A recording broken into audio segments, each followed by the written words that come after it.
আসে প্রত্যেকদিন, সে হচ্ছে আমার ফুল টাইম এমপ্লয়ি। আরেকজন বুয়া আসে, সে খালি বার্থডেতে হোক বা স্পেশাল অকেশন ঈদের আগে আসে, সে হচ্ছে গিয়ে ফ্রিল্যান্সার বুয়া। যখন যখন দরকার হয় তাকে তখন তখন ডাকি।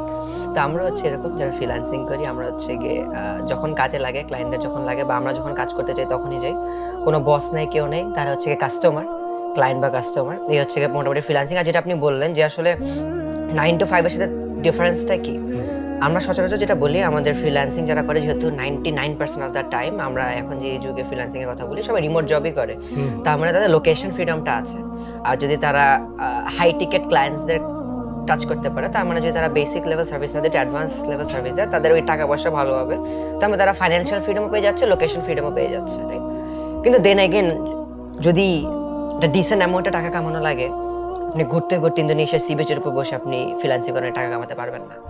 যখন আপনি এটাকে ফ্রিল্যান্সিংটাকে একটা বিজনেসে কনভার্ট করে ফেলবেন, যখন একটা এজেন্সি রূপে নিয়ে যাবেন, তখন পারবেন।